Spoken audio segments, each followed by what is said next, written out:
Yes चलो, videos on करो, start करते हैं क्लास। कैमराज ऑन, फेस दिखना चाहिए मुझे सबका।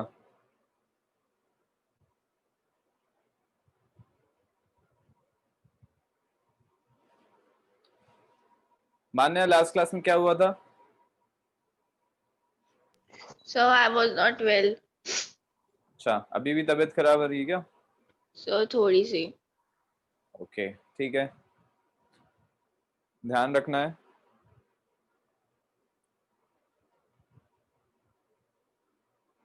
और बाकी सब क्यों नहीं कर रहे हैं वीडियोस ऑन?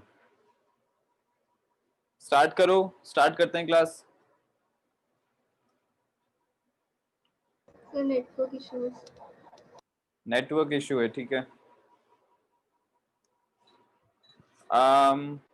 लास्ट क्लास में we did frustum of cone, तूने देख लिया था क्या video Manya? No sir, I'll see it today.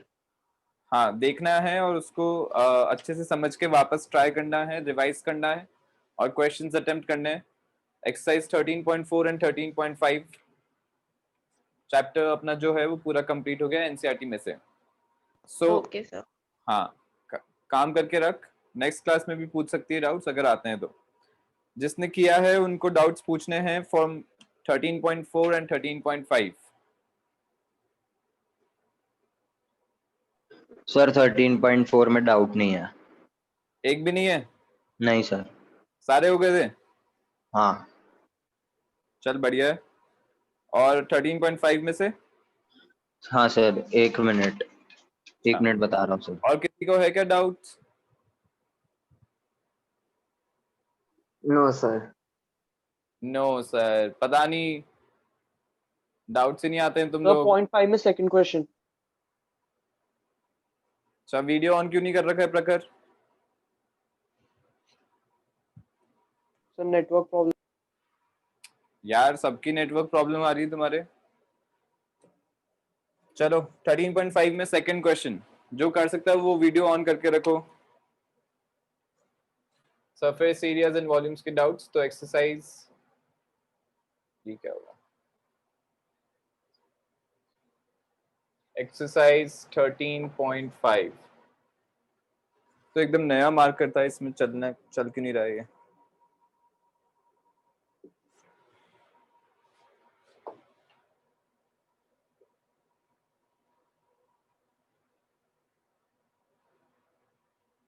चलो बाद में देखते हैं इसको।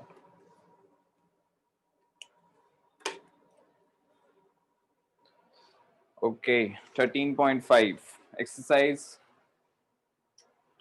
13.5।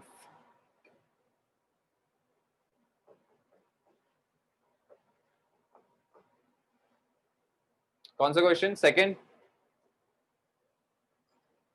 Yes sir. Yes sir. Okay, in a right triangle whose sides are 3 centimeter and 4 centimeter other than hypotenuse is made to revolve about its hypotenuse. Find the volume and surface area of the double cone so formed. What choose value of pi as found appropriate. So right triangle है अपने पास,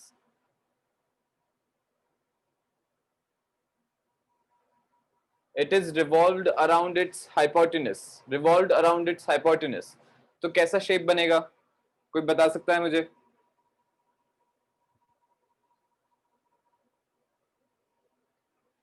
revolve कर रहे हैं मतलब पूरे circle में घुमा रहे हैं उसको अपन। So what is happening, we are keeping this hypotenuse से, इसको ए बी सी ले लेता हूं, तो ए सी को मैंने फिक्स कर रखा है और ये जो पूरा ट्राइंगल है इसको रिवॉल्व कर रहे हैं। ठीक है, रिवॉल्व कर रहे हैं तो ये एक ऐसा सर्कल शेप में रिवॉल्व होगा यूं।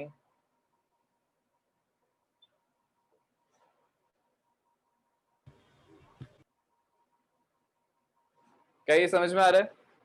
ये पूरा ऐसे रिवॉल्व होगा, मतलब प्लेन से बाहर आएगा, फिर ऐसे अंदर जाएगा, फिर अंदर प्लेन के अंदर जाएगा, फिर वापस ऐसे आ जाएगा, यहां से ये ऐसे ज्वाइन हो जाएगा और ये इससे ऐसे जॉइन हो जाएगा, ऐसा शेप बनेगा। शेप कैसे बताऊं मैं? वही है, एक कोन के ऊपर दूसरा कोन अपन ने लगा दिया है, तो जो बनेगा शेप वैसा शेप बनेगा यहाँ पे। Can you visualise it? Yes, sir. बाकी सब बताओ, समझ में आ रहा है क्या? Yes, sir. Yes, sir. हाँ, सो यहाँ पे एसी को मैंने फिक्स कर रखा है, और इसको जो दूसरा जो साइड्स हैं, दूसरी जो साइड्स है वो रोटेट हो रही हैं पूरे सर्कल में. So it will be a shape similar to one cone on top of another cone, जिसका ये मैं बेस ले रहा हूँ सर्कुलर जो मैंने बनाया है, और ये उसका डायमीटर हो जाएगा लाइक दिस. ठीक है. So radius will be what? Radius will be the perpendicular from B on the hypotenuse. Perpendicular जो मैं बनाऊंगा from the point B on the hypotenuse, this will be the radius.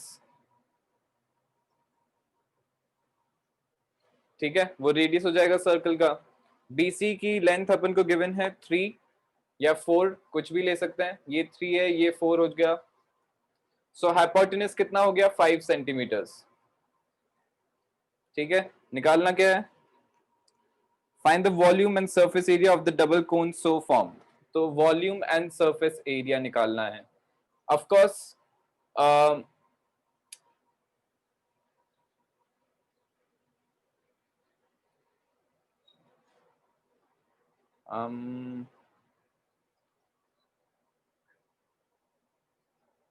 हाँ, यहां से पहले अपन को रेडियस निकालना पड़ेगा. ये वाला जो रेडियस है, ये वाली जो साइड लेंथ है, आफ्टर फाइंडिंग द रेडियस उसके बाद तो सिंपल ही हो जाएगा. We just have to apply the formulas of the cone here. So इसका अपन को रेडियस निकालना है. वो कैसे निकाल सकते हैं? दिस इज 3, दिस इज 4, यहाँ पे 5 आ गया, ये AC. ठीक है. और कोई मेथड मेरे को दिख रहा है क्या? देखने दो.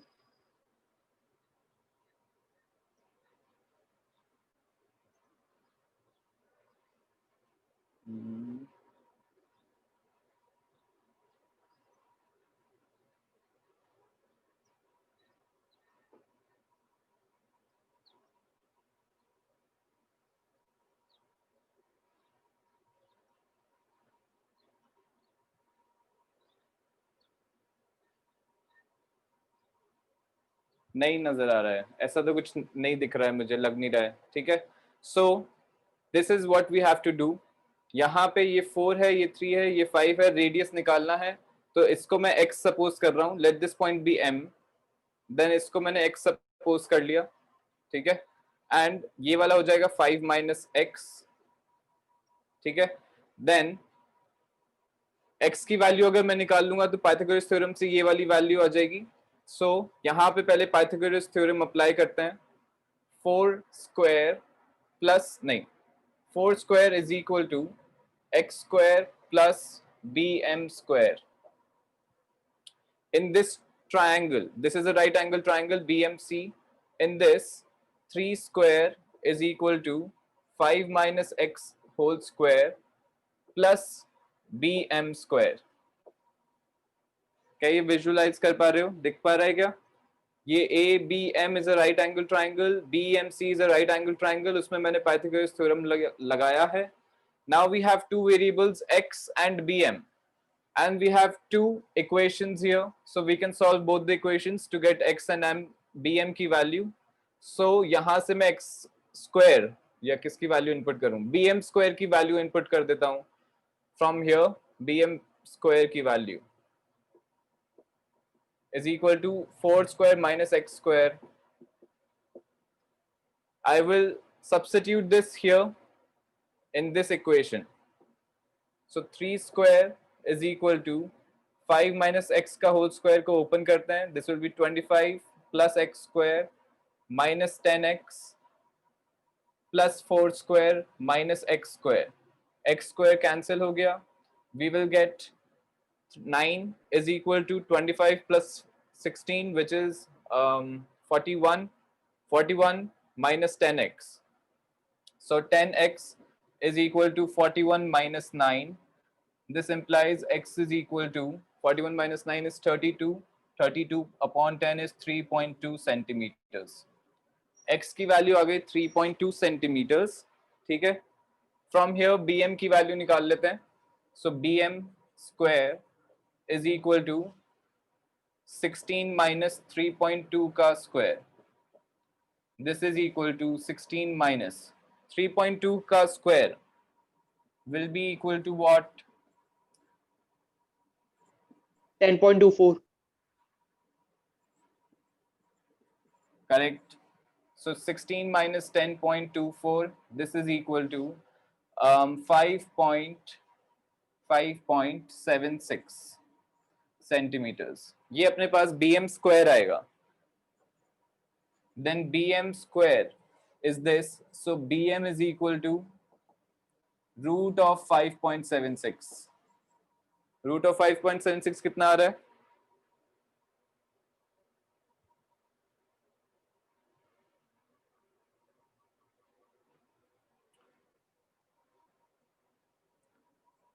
Root of 5.76. 2.4. कितना? 2.4. 2.4. हाँ 2.4 exactly. exact है. ठीक है. So bm is equal to 2.4 centimeters. This is the radius for the cone. ठीक है. For both the cones, this will be the base radius. अब अपन को cone के लिए निकालना है. क्या ये फिगर विजिबल है या थोड़ा सा बड़ा बनाऊं? वैसे इससे ज्यादा जरूरत नहीं आएगी, but should I make a bigger one अगर दिख नहीं रहा है तो? अरे बताओ कुछ. बना देता हूं. तुम लोग पता नहीं क्या कहां पे खोए हुए हो.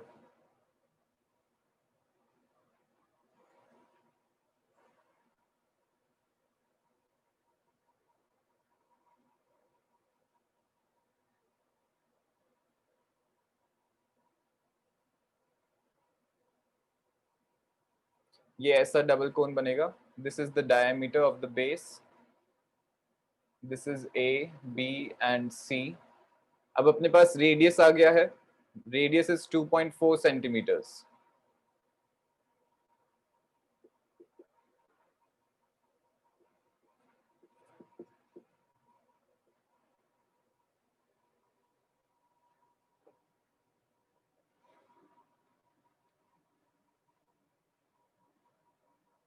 अच्छा x कितना आया था? x कितना था?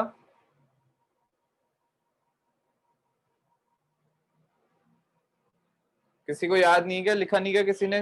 x कितना था?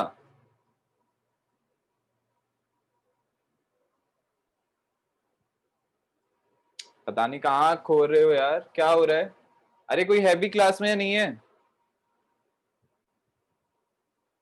सर है लो. ना. हाँ है तो सर. बोलो यार, क्या कर रहे हो?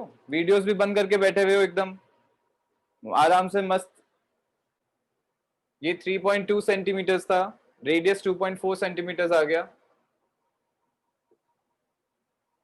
अगर ये 3.2 है तो MC will be equal to 5 minus 3.2 which is 1.8. ठीक है. Now simply first we have to find the, पहले मैं वॉल्यूम फाइंड कर रहा हूं. Volume of cone, volume of double cone will be equal to volume of, इस point को मैं D ले लेता हूं. So volume of cone ABD plus volume of cone BDC. क्योंकि वो एक कोन के ऊपर दूसरा कोन पर एक कोन के ऊपर दूसरा कोन है. So volume will add up. ऐसा तो हो नहीं रहा है कि ओवरलैप हो रहा है या कुछ कैंसिल हो रहा है. We will add the volumes of both the cones. Correct. So यहाँ पे दोनों कोन, जो एक ये वाला कोन हो रहा है ABD वाला, एक ये वाला जो कोन हो रहा है BCD वाला, दोनों के वॉल्यूम्स ऐड हो जाएंगे to give the total volume. This will be equal to 1/3 pi R square H is the formula. R is common for both of them. So R is 2.4 whole square into H.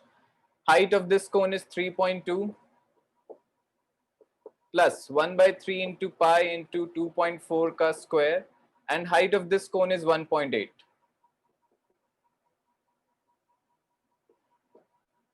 ठीक है. यहां से 1/3 pi R square common आ गया. into bracket में आएगा 3.2 plus 1.8 which is 5.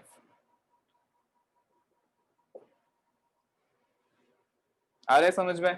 ठीक है, so this is equal to 1/3 into pi into 2.4 का स्क्वायर कितना था? 24 का स्क्वायर, 24 का square, it will B 144 into 4, नहीं 2.4 का स्क्वायर निकाल लेते हैं। सर 5.76।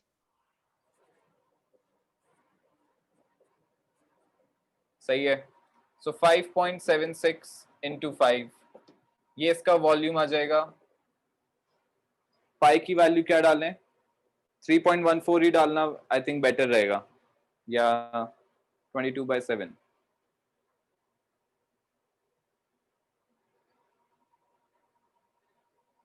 कुछ कैंसिल तो होगा नहीं। ठीक है, 1/3 इंटू पाई 22/7 ले लेते हैं, because 22 into 5 will be something that is easier for us to calculate.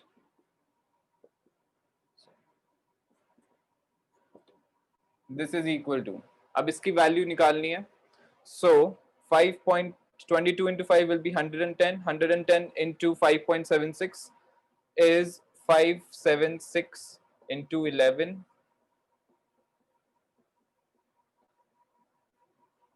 जब तक आदत नहीं डालोगे कैलकुलेशंस करने की तब तक ऐसा लगेगा कि क्यों कर रहे हैं।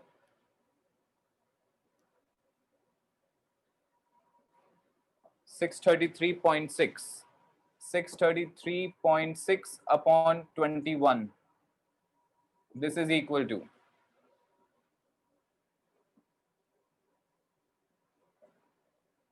633.6, 30.17। कितना आ रहा है? 30.17। 30.17, this will be centimeter cube।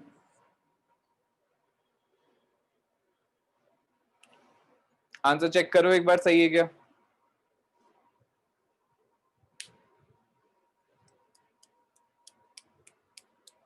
Sir 30.14 है। 30.14 है, ओके 30.14। अच्छा यहाँ पे इसकी वैल्यू, पाई की वैल्यू 3.14 डाल के देख, अगर तू कैलकुलेटर या किसी चीज से कर रहा है तो ज्यादा जल्दी हो जाएगा, एक बार चेक कर सकता है सब लोग। 3.14 यहाँ पे वैल्यू डाल के, तू कैलकुलेटर से कर रहा है क्या प्रखर? नहीं सर। अच्छा ठीक है, सॉरी फिर।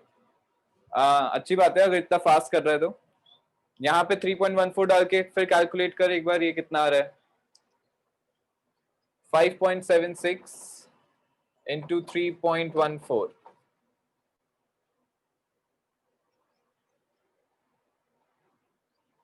इंटू 5 डिवाइडेड बाई 3 होगा। अभी तो कैलकुलेटर से करके बताओ, we just have to verify कि सही है क्या नहीं। वो भी नहीं करोगे तुम लोग? हाँ सर 30.14 आ रहा है। हाँ, तो इतना सही डिफरेंस है, वहां पे 3.14 से आ रहा होगा। So this is the answer, this is the volume of the double cone. ठीक है,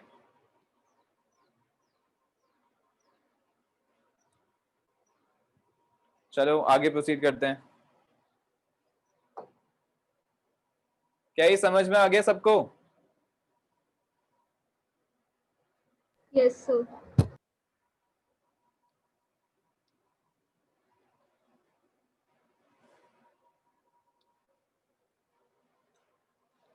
all right, oh sorry, second part, surface area, total surface area find करना है। तो टोटल सरफेस एरिया क्या हो जाएगा? दोनों कोन्स का कर्व सरफेस एरिया अगर मैं ऐड करूंगा तो that will be the total surface area, because base का एरिया ऐड नहीं होगा, वो तो अंदर का पार्ट हो गया, अब इट विल बी कवर्ड। ठीक है, so total surface area will be simply curve surface area of the first cone. Oh shit, मैंने ये मिटा दिया। चलो, curve surface area of the first cone which was क्या था, BAD plus curved surface area of the second cone which was BCD।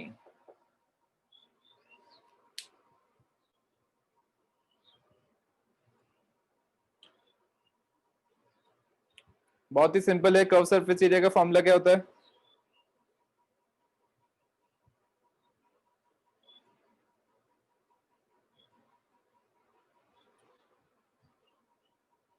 Hello यार, तुम लोग ऐसे कर रहे हो जैसे पता नहीं मैं कितना दूर किन लोगों से बात कर रहा हूँ, जैसे मेरी आवाज ही नहीं पहुंच रही उन तक। सर पाई आ रहा है। तो बोल सकते हो ना, क्या कर रहे हो फिर? एकदम ऐसे चुपचाप वीडियो बंद करके बैठे हो, मुझे समझ भी नहीं आ रहा कुछ है भी या नहीं है। CSA of this cone will be pi into r, which is 2.4 into L. इस वाले कोन के लिए जो था उसके लिए slant height was 4, correct? Plus pi into 2.4 into slant height of the bottom cone was 3. यहां से देखो,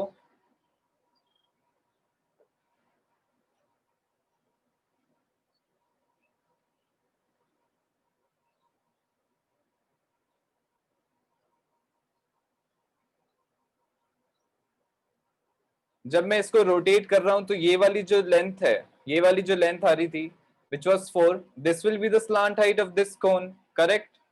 एंड यहाँ पे जो लेंथ थी ये वाली स्लांट हाइट हो जाएगी बॉटम वाले कोन के लिए,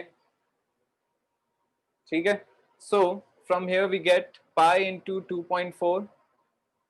अब पाई को this time I will take, अच्छा अब तो कैंसिल हो जाएगा तो 22/7 ही लेता हूँ, इंटू 2.4, ब्रैकेट में आ जाएगा 4 plus 3 which is equal to 7, so 7 cancel हो गया, this is equal to 22 into 2.4 which is equal to 8, 52.8 कितना?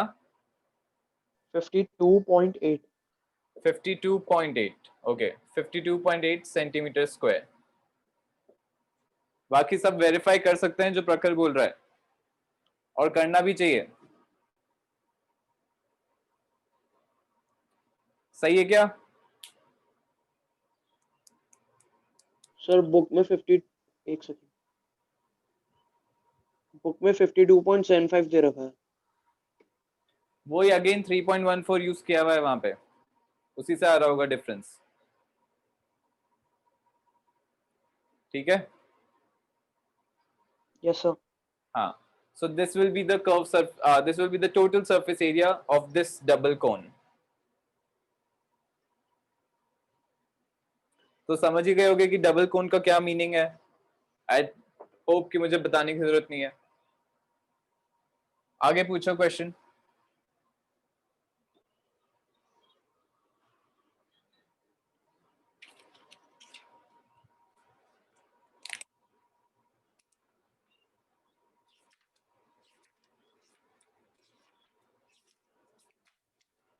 यस बताओ।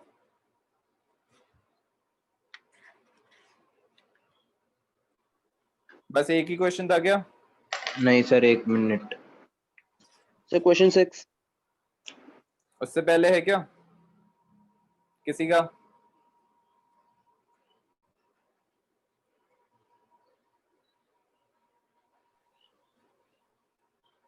Sir question 5th। Question 5th. An oil funnel made of tin sheet consists of a 10 centimeter long cylindrical portion attached to a frustum of a cone. ठीक है, दिख ही रहा है side में कैसा है। If the total height is 22 centimeters, diameters of the cylindrical portion is 8 centimeters, and the diameter of the top of the funnel is 18 centimeters, find the area of the tin sheet required to make the funnel. So we have to find the, क्या find करना है बताओ? Yes, क्या find करना है अपन को? Sir area निकालना ten sheet का। अरे तो किस चीज क्या निकालना है? What we have to actually find? Shape का क्या निकालना है?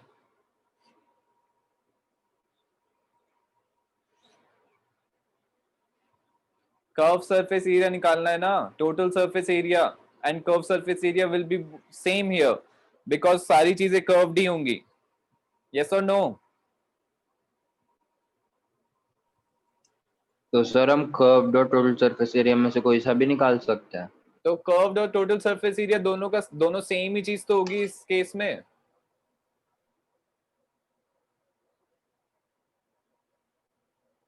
सेम ही चीज है। क्यों? ये वाला जो पार्ट है इसको मैं ऐसे डिवाइड कर रहा हूं, ये फ्रस्टम पार्ट हो गया, ये सिलेंड्रिकल पार्ट हो गया। तो टिन शीट से यही तो बन रहा है, एक तो फ्रस्टम पार्ट बन रहा है, एक सिलेंड्रिकल पार्ट बन रहा है।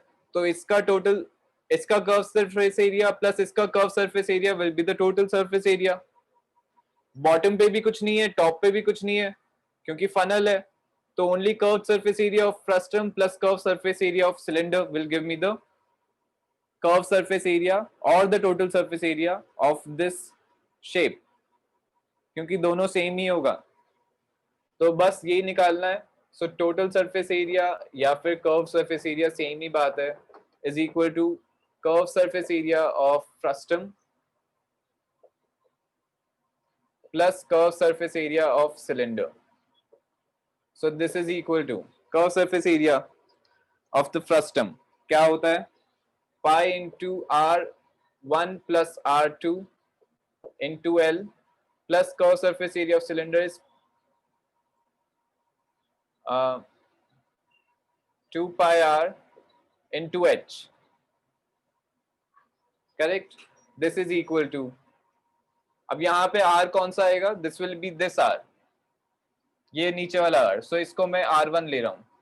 So I have taken this radius R1 and this radius R2, ठीक है। पाई कॉमन आ गया, अंदर बचेगा R1 plus R2 into L। R1 plus R2 की वैल्यू डाल देते हैं, R1 R2 L और H सबकी वैल्यूज डाल देते हैं।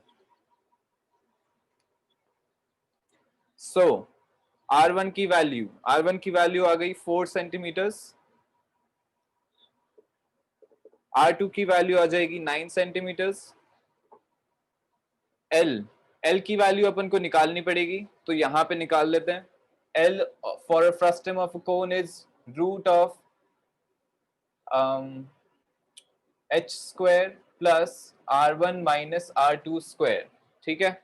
वहां पे R1 minus R2 square होता है, बिकॉज स्क्वायर है तो R1 minus R2 लें या R2 minus R1 लें, कोई फर्क नहीं पड़ेगा, it will be the same thing. ऐसा नहीं सोचना है कि वहां पे R1 बिगर था इसलिए अपन R1 minus R2 ले रहे हैं, R2 minus R1 भी सेम ही चीज देगा, इसलिए it doesn't matter which one we are taking R1 or which one we are taking R2. So height of the frustum was or is 22 minus 10, which is 12 centimeters. Correct? Total 22 है, cylindrical part का 10 है, so height of frustum will be 12. So 12 square plus R1 minus R2. R1 minus R2 करेंगे, R1 is 4, यहाँ पे ये वाला भी radius same होगा, R1 is 4, R2 is 9, so 4 minus 9 which is minus 5 का square. This is equal to root of 144 plus 25 आ जाएगा, which is 169, which is the square root, which is the square of 13. So square root of 169 is 13.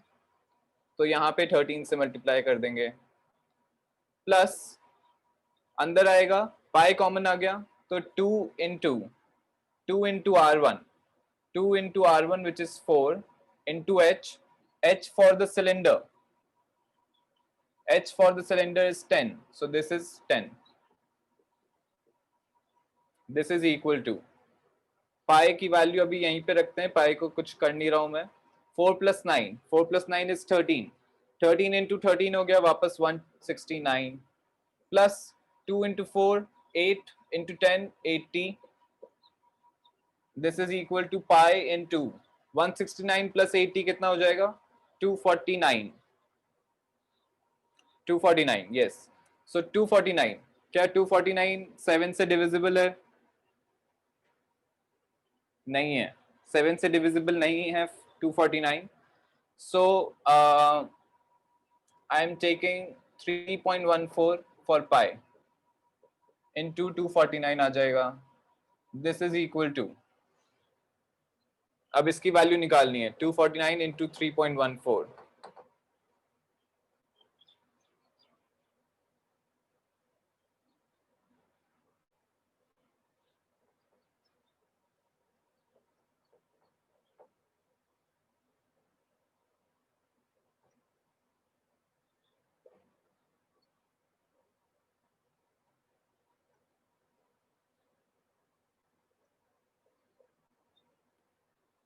This is 781.86 centimeter square.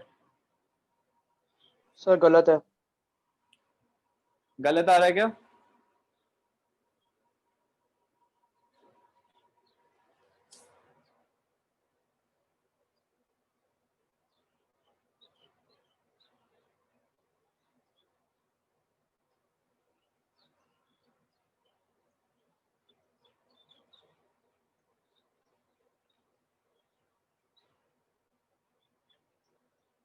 ये तो ठीक है।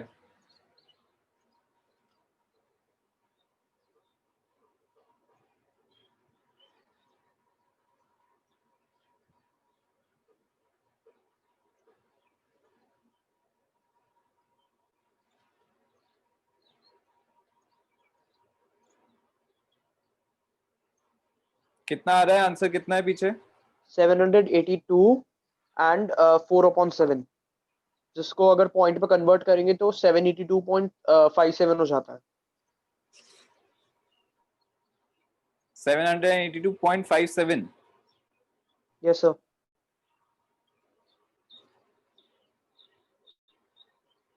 इसमें fraction में दे रखा होगा। तो अगर अगेन यहाँ पे 22/7 यूज किया होगा शायद, तभी डिनोमिनेटर में 7 आ रहा है। तो इसको 22/7 ले लेते हैं एक बार, इनटू कितना आ जाएगा 249।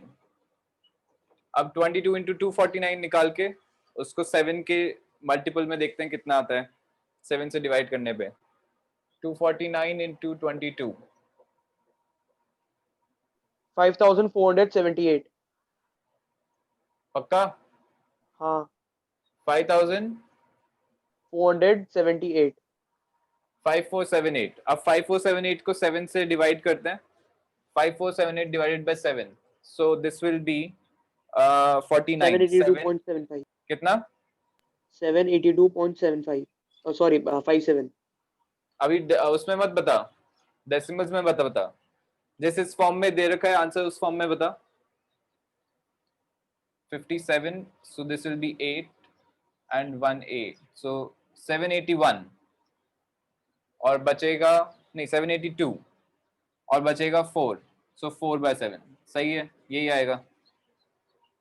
सो अगेन यहाँ पे 22/7 यूज हुआ है तब ये वाला आंसर आ रहा है, 3.14 यूज हुआ है तो ये वाला आंसर आ रहा है।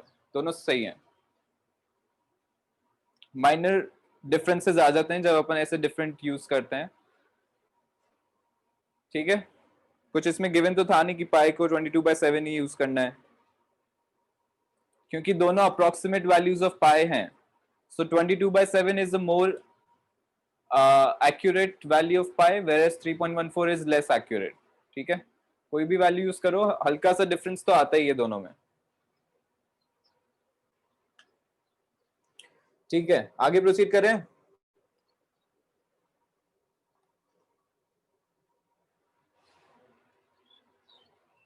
अरे बताओ आगे चलें क्या? Yes sir. Yes, sir. Yes sir.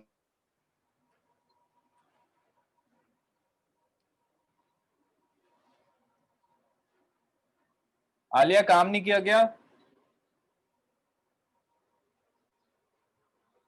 Alia? Sir, हाँ 13.4 एक्सरसाइज पूरी कर दी।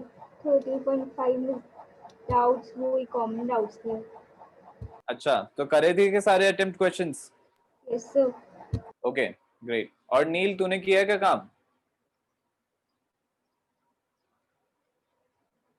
Yes sir. किया है? Yes sir. सेम डाउट्स हैं तेरे भी? हाँ डाउट सेम है तेरे भी?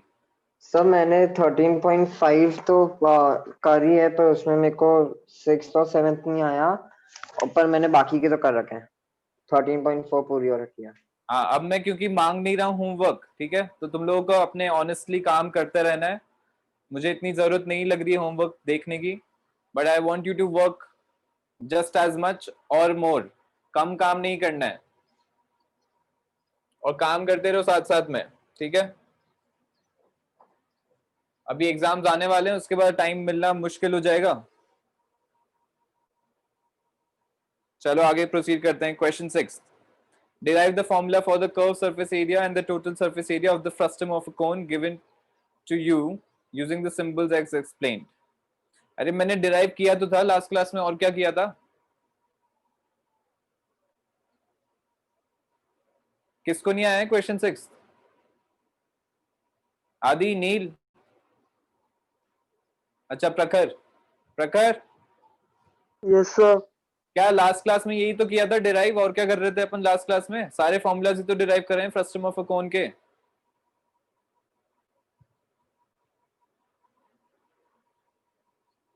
सो रहे थे क्या? नहीं सर। तो फिर और क्या किया है लास्ट क्लास में? सारे फ्रस्टम ऑफ अ कोन के मैंने डिराइव ही तो किए हैं फॉर्मूलाज। तुम लोग पता नहीं कहाँ खोए रहते हो एकदम ही क्लास में, नेक्स्ट क्लास में आके मेरे से पूछ रहे हो डिराइवेशन। वाह भाई, बहुत ही जोरदार।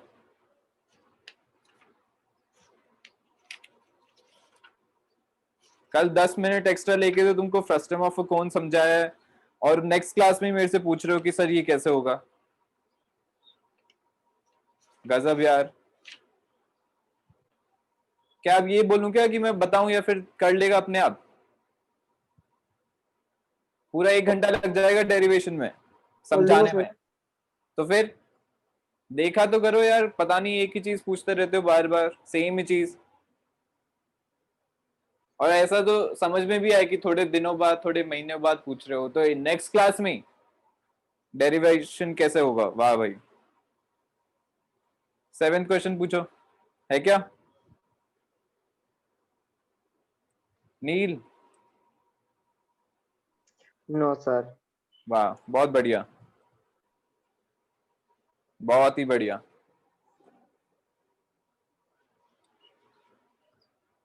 चलो तो ये अपना चैप्टर खत्म हो चुका है। बिकॉज मैं अभी बिजी चल रहा हूँ, ठीक है, तुम लोगों को पता ही होगा कि काम होता है काफी सारा, तो अभी मैं शीट बनाने का मुझे टाइम नहीं मिल रहा है, but I want to make it. So मैं शायद नेक्स्ट क्लास तक, या सॉरी उससे पहले भेज दूंगा, तो काम कंप्लीट करके रखना उसके लिए भी, क्योंकि वो भी डिस्कस करेंगे क्वेश्चंस, वो ज़्यादा इंपॉर्टेंट है than what we have in NCERT. NCERT में तो 4-5 क्वेश्चन दे रखे हैं हर एक्सरसाइज में, उससे कुछ नहीं होता है, ठीक है। जब तक 10-15 क्वेश्चन नहीं करोगे तब तक, मतलब हर टाइप के, तब तक कुछ मज़ा नहीं आएगा। अलग अलग टाइप के 10-15 question for everything. So sheet में जैसे ही बना दूंगा वैसे भेज दूंगा, ठीक है। उसका काम कंप्लीट करके रखना है। आज अपन आगे proceed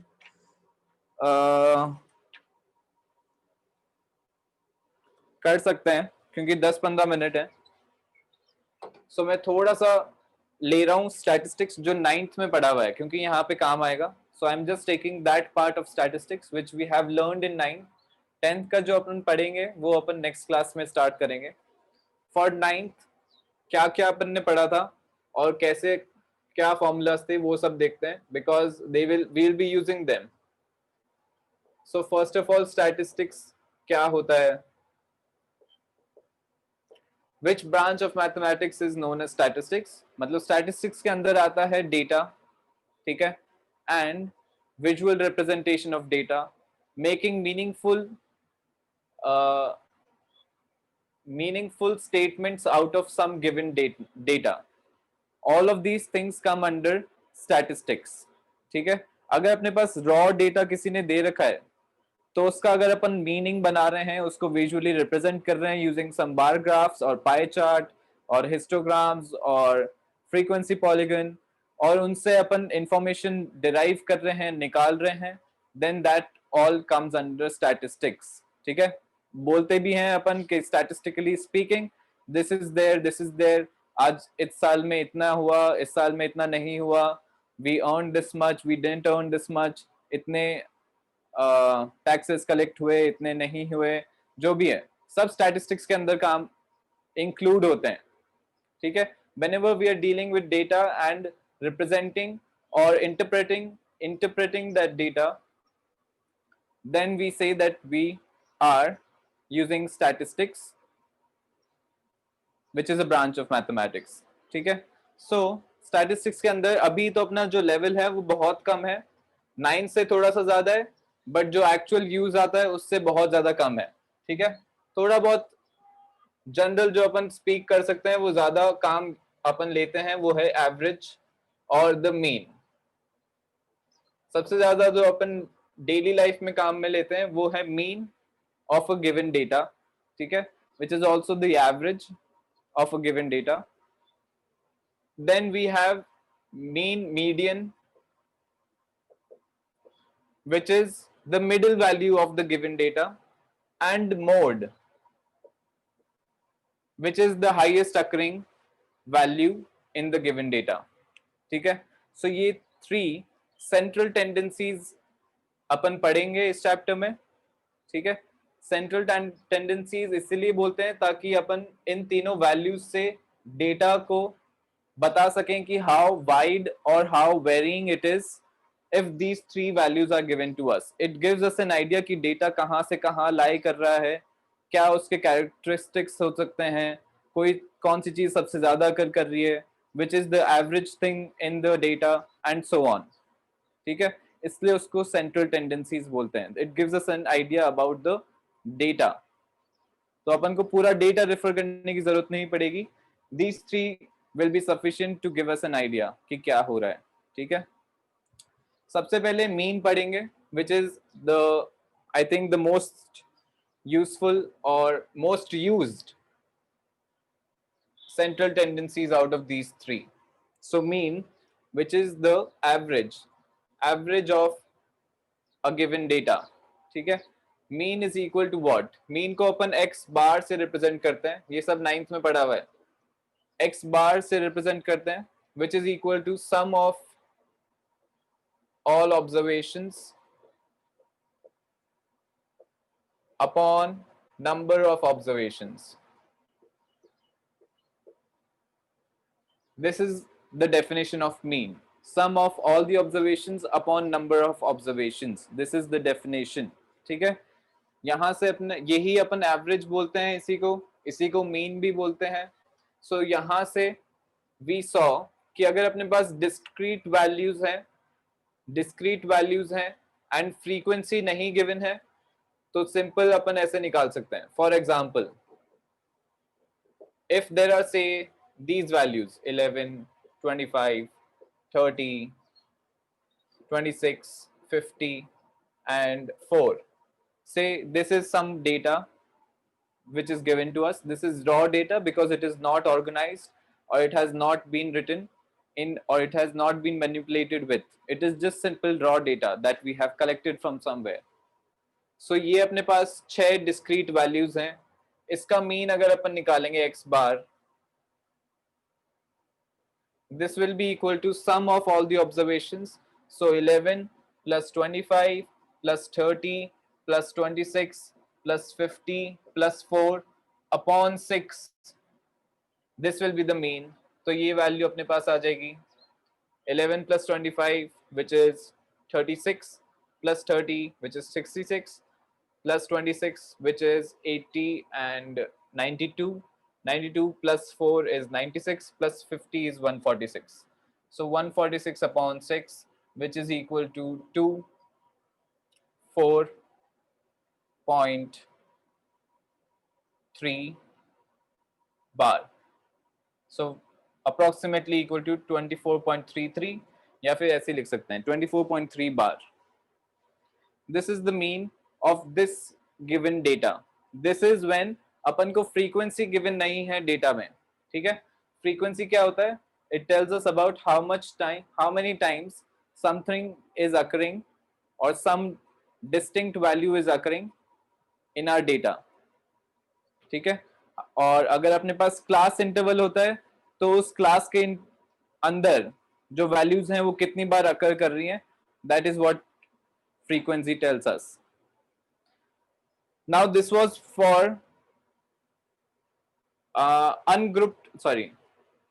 this was for raw data. अगर अपने पास ungrouped frequency distribution table given है, क्या ये सबको पता है? ये जो मैं words यूज कर रहा हूं ungrouped, frequency and raw data, क्या ये सब समझ में आ रहा है या नहीं?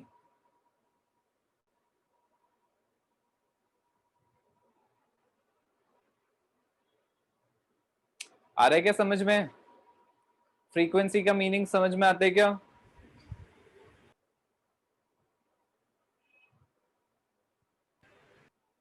क्या हो गया, बोलती बंद क्यों हो गई? फ्रीक्वेंसी समझ में आती है नहीं आती?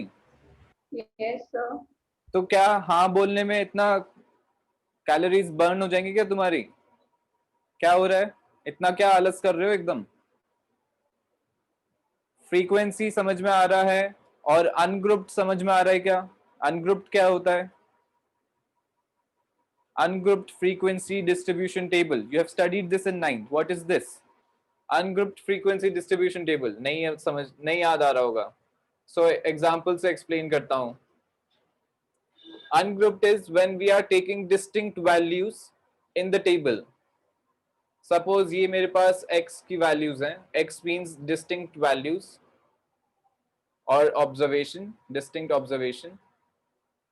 So x को मैंने लिया.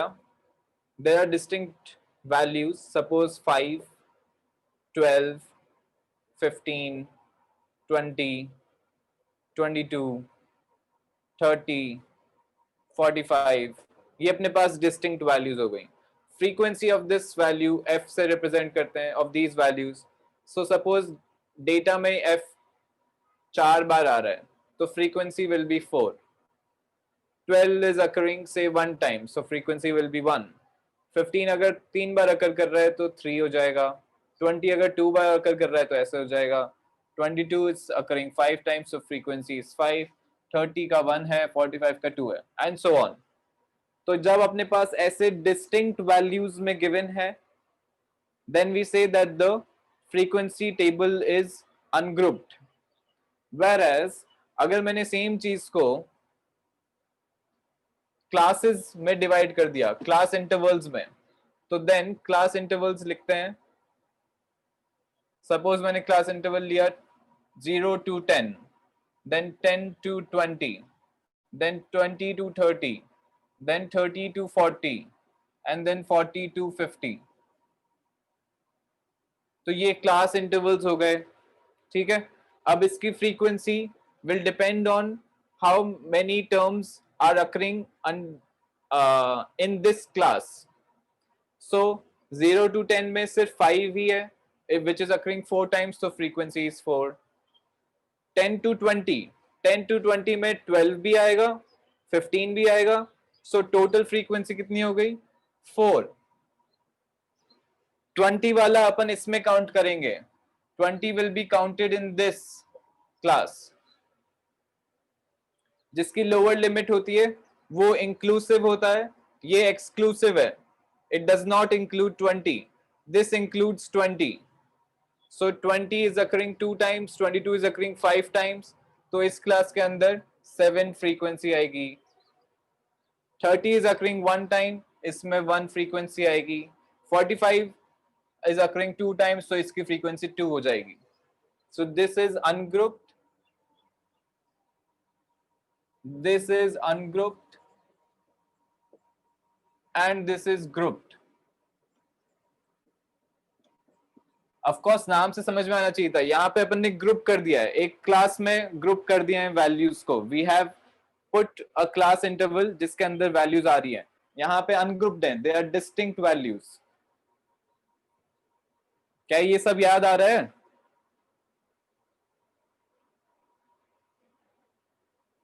Yes sir. हाँ निकलने में ऐसा बहुत आ रही है तुम लोगों को. ओके, सो अब यहाँ पे इसका अगर अपन मीन निकालें फॉर दिस टेबल, तो इसका मीन कैसे निकालते हैं? इसका मीन निकालने के लिए again the same thing, definition तो सेम ही है, sum of all observations upon number of observations. तो x bar will be equal to this, but I write it as sigma xi fi upon sigma fi because the frequency is given this time. So we write the mean as sigma xi fi upon sigma fi. क्यों? क्योंकि sigma xi fi का meaning होता है कि sum of x1 plus x1 f1 plus x2 f2 plus x3 f3 plus x4 f4 and so on, ठीक है। सो इसका meaning हुआ x1 into f1 plus x2 into f2 and so on up till n xn into fn upon sigma fi means f1 plus f2 up till fn, ठीक है। this will give us the sum of all observations, क्योंकि 5 अगर 4 बार अकर कर रहा है तो सम कितना हो जाएगा 5 into 4, 5 plus 5 plus 5 plus 5, so the sum will be x 5 into 4 which is x into f। अगर 12 एक बार अकर कर रहा है तो 12 into 1, अगर 15 3 बार अकर कर रहा है तो 15 plus 15 plus 15 which is 15 into 3, ऐसे अपन x into f ले सकते हैं। so sigma xi fi means we are taking the sum of all observations and sigma fi means the frequencies are getting added। total frequency कितनी हो जाएगी, जितने number of values अपने पास data में है। so 4 plus 1 plus 3 plus 2 plus 5 plus 1 plus 2, that is the total number of values we have in the data, that will be the frequency which is equal to sigma fi, that will be equal to the total frequency which is sigma fi। so this is the mean for ungrouped data, ठीक है। the same formula we use for this as well, for grouped frequency distribution table also we use the same formula, it is exactly the same, meaning same ही है। but यहाँ पे अब क्या मुश्किल आती है कि xi क्या होगा, यहाँ पे तो डिस्टिंक्ट वैल्यूज थी पर यहाँ पे क्लास इंटरवल्स हैं, तो पूरा 0 to 10 थोड़ी 4 से मल्टीप्लाई हो जाएगा। So what do we take, that is the issue here. तो यहाँ पे अपन क्लास मार्क एक और बनाते हैं, क्लास मार्क का एक कॉलम बनाते हैं। Class mark is equal to upper limit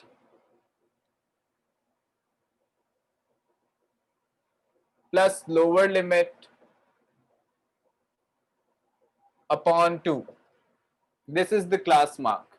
so 0 to 10, और ये क्लास मार्क जो है इसको अपन xi लेते हैं, इसको fi ले लेंगे, यहाँ पे ये fi हो जाएगा, ये xi हो जाएगा। so in this class mark will be 10 plus 0 upon 2 which is 5, this is xi। then 10 to 20 इस क्लास के लिए हो जाएगा 20 plus 10 upon 2, so 30 upon 2 which is 15। for this class it will be 30 plus 20 upon 2 which is 25, in this it will be 35, in this it will be 45, और ये अपन xi लेते हैं because ऐसा क्यों ले रहे हैं, because we are taking the middle value of this class so that it represents the class in the correct way, ठीक है। we assume that inside this class जो values अगर कर रही हैं वो इसके respective में symmetric हैं, they are around this value, या तो कम हो सकती है या ज्यादा हो सकती है, exactly 5 हो सकती हैं। so it is representing the class approximately correctly।